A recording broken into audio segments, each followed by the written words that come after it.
जाकी रही भावना जैसी, प्रभु मूरत देखी तिन तैसी। भगवान के दरबार में बागेश्वर बालाजी को जो जिस दृष्टि से देखता है उसको वैसे ही दिखाई पड़ता है। हम तो केवल बागेश्वर बालाजी के दास हैं। धीरेन्द्र कृष्ण शास्त्री, ना तो हमने कभी ये कहा कि हम कोई ईश्वर है, ना हम कभी ये कहते हैं कि हम कोई चमत्कारी हैं, और ये भी नहीं हम कहते कि कुछ है। हम जो आम इंसान है हम वो हैं, पर जैसे भी हैं अपने हनुमान जी के हैं, बागेश्वर बालाजी के हैं, और उनका पुण्य प्रताप है, उनका आशीर्वाद है कि ये बात होती रहनी चाहिए। ये आम इंसान के अंदर इतनी ताकत कहाँ से आ गई? प्रभु कृपा से। ताकत, प्रभु कृपा से। और ये ताकत को आप कैसे एक्सप्लेन करते हैं? ये क्या ताकत? गुरु कृपा से। ध्यान, हनुमान चालीसा का पाठ, हमारे अध्यात्म की मंत्र विधा, हमारे वैदिक परंपरा, हमारे ऋषियों की तपस्या का फल, दादा गुरुजी की मेडिटेशन साधना तपस्या का फल, सन्यासी बाबा का वरद हस्त जो सूक्ष्म रूप से देवत्व रूप में है, और उनका साधना जिसकी खोज आज तक विज्ञान नहीं कर पाया, वही ईश्वर की कृपा। पहली बात तो हमारी कोई फैन फॉलोइंग नहीं है, हमारा तो पूरा परिवार है। फैन फॉलोइंग तो उनकी होती है जो सेलिब्रिटी होते हैं। I am not celebrity, I am not actor, I am not film actor. हम तो केवल एक साधारण मानव सनातन का झंडा लेकर चलने वाले एक साधक हैं। हमारी कोई फैन फॉलोइंग नहीं, हमारा परिवार है। हमें गर्व है कितना बड़ा परिवार है।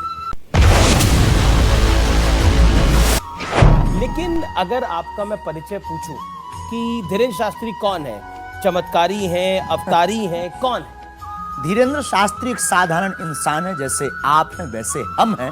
बस हनुमान जी के एक साधारण से सेवक हैं। उसका परिणाम है ये कि जो धर्म विरोधी हैं उनके मुंह पर तमाचा लग रहा है।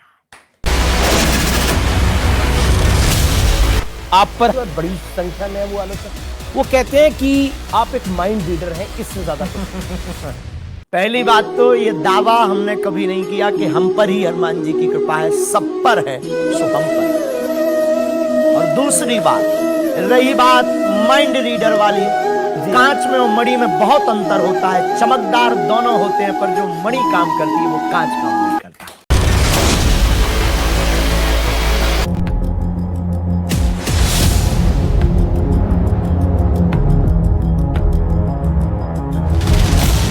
ये वाकई में शास्त्री जी असली वीडियो है या पब्लिसिटी स्टंट है, बनाया हुआ है? लोगों की अपनी अपनी भावनाएं होती हैं, अपनी दृष्टि से देखने की। ये वास्तविकता एक जगह की नहीं है। जहाँ जहाँ बागेश्वर बालाजी का दरबार लगता, जहाँ जहाँ बागेश्वर बालाजी की कृपा से दास कथा करने जाता, ये तो कम है, कैमरे में कम आया है, और ज्यादा है।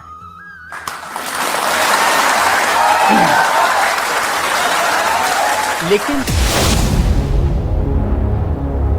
26 साल की उम्र में इतनी चर्चा, इतनी पब्लिसिटी, ऐसा क्या है आप?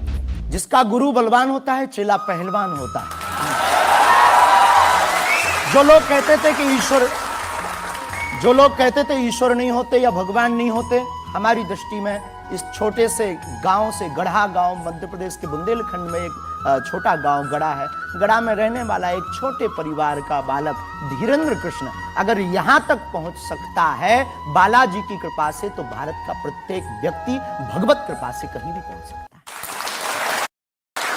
आपने ये नहीं बताया कि यहां तक कैसे पहुंच गए हैं। ये जो लोग हैं, जो फॉलो करते हैं, जो आपके बारे में इतनी बातें करते हैं, ये क्यों करते हैं? क्या है आप में? बागेश्वर बालाजी की कृपा वो सब पर है। लेकिन आप अगर कहेंगे, क्योंकि आपसे जीतना तो बड़ा मुश्किल है, हम पहले आपको साफ कर दें कि चूंकि आपका नाम तो रजत शर्मा जी है, लेकिन हम आपको दयालु नाम से, क्योंकि हमारी भारतीय परंपरा में बड़ों का नाम नहीं लेते, तो हम आपको दयालु कहकर संबोधित करेंगे, अगर बुरा ना लगे तो। आप कुछ भी करते हैं। वैसे हम आपके यहाँ आज मेहमान हैं, तो ये हमारा अधिकार भी है। तो दयालु जी, हमारे ऊपर, सबके ऊपर बागेश्वर बालाजी की कृपा है।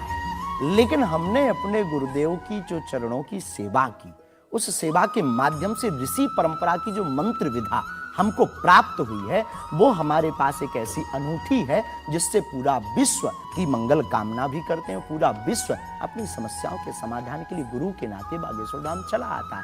शायद इसीलिए लोग हमारे पास आते हैं। मैंने तो ये इस देश में तो बहुत सारे लोग हैं जो हनुमान जी के भक्त हैं, है करोड़ों लोग हाँ, मंगलवार को शनिवार को मंदिरों में जाते हैं, व्रत रखते हैं, प्रसाद चढ़ाते हैं, तो हनुमान जी ने आपको क्यों पकड़ा?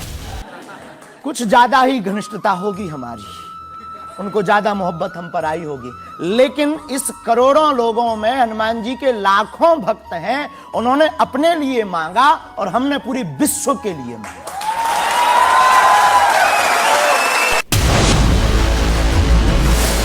मांगा, इसके कुछ वीडियोस मैंने देखे हैं। वाह, आप लोगों से कह रहे हैं कि आपके पास जितना चाहे दान दे दो, अपना मकान सब दे बचा दो, लें। फ्लैट दे दो, बंगला दे दो, घोड़ा दे दो, गाड़ी दे दो, सोना चांदी, बैंक, एफडी, मंगलसूत्र, अंगूठी, लुगाई लड़का छोड़ के सब मुझे दे दो।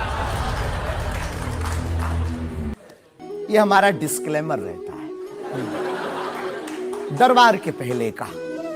लोगों को जो भावनाएं रहती हैं कि गुरु परंपरा के लोग और साधु लोग दरबार इसलिए लगाते हैं, भगवान को इसलिए रखते हैं कि ये कमाई का जरिया बनाते हैं।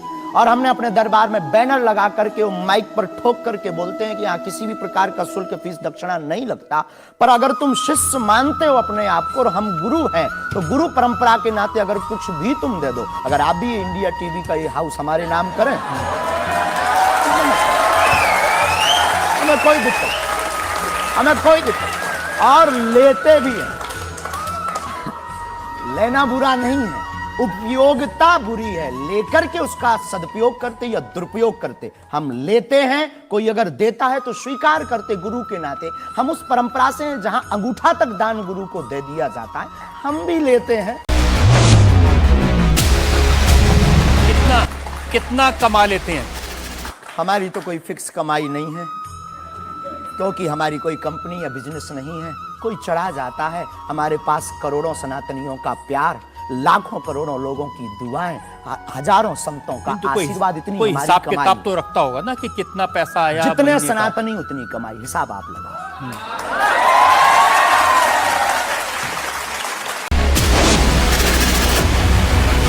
कैसे गुरु हैं जिनकी परंपरा में कभी भाला, कभी बुलडोजर, और फिर कहते हैं मैं अहिंसा की ये बात हमारी करता हूं। ऋषि परंपरा है, ये भगवान राम की परंपरा है। अच्छा, धनुष भगवान बाण राम के लिए। टाइम पर बुलडोजर आते थे। भगवान राम धनुष बाण लिए थे। अब थोड़ा टेक्नोलॉजी बढ़ गई है, तो टेक्नोलॉजी के हिसाब से हमें भी बदलना चाहिए। परिवर्तन प्रकृति क्या का नियम। करेंगे, क्या करेंगे बुलडोजर का? आत्मरक्षा। घर के बाहर रखेंगे कि देख भाई तू आना मत, ये भी है। हिंदुओं एक हो जाओ, पत्थर मारने वालों पर बुलडोजर चलाओ।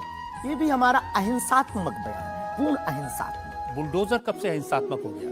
वाह, ये कुआं खोदने के भी तो काम आता है। तो हमने कहा कि अगर राम की यात्रा पर कोई पत्थर फेंकेगा तो बचाने के लिए भाई बुलडोजर खरीदो।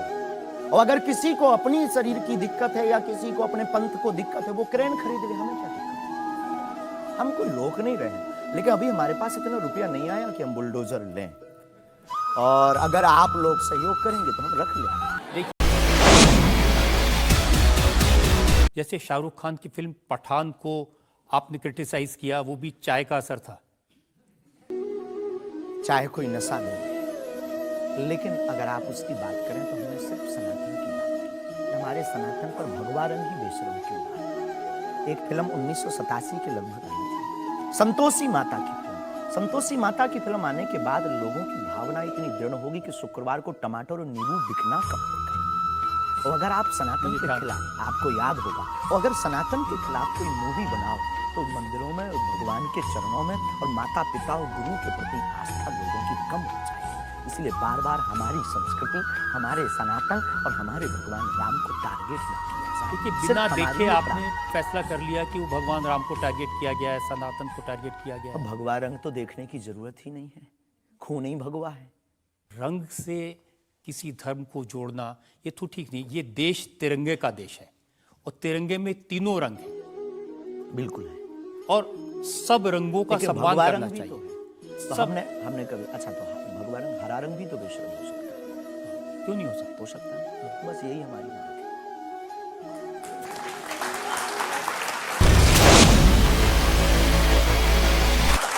ये जो देश है ना, ये भारत के संविधान से चलता है, वो संविधान जो बाबा साहब अम्बेडकर ने बनाया था। क्षमा कीजिए, हम उसके आदर करते हैं, वो हमारे पूर्वजों ने स्वीकार किया। कहाँ आदर कर रहे हैं? वो संविधान कहता है ये धर्मनिरपेक्ष राज्य है, इसमें रिलीजन के नाम से इसको देश नहीं बनाया जा सकता।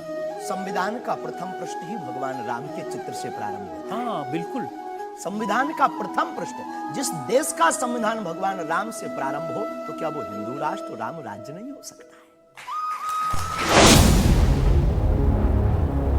लेकिन आप तो बार बार, कभी आप आमिर खान की फिल्म का जिक्र करते हैं, कभी क्योंकि वो शाहरुख खान की। पीके वाली मूवी बना करके भगवान को गाल पर चिपका करके शंकर जी को बाथरूम में बंद करता है। तो क्या ये सही है? जिसके प्रति हमारी आस्था है, लाखों लोग कहेंगे इस बात को सुनने के बाद, जिनके प्रति हमारी आस्था है उनके साथ ऐसा मजाक किया जाए, भगवान के साथ खिलवाड़ किया जाए, क्या ये सही है? और उसकी बात बोलना अगर विरोध है तो हम मरते दम तक विरोध करें।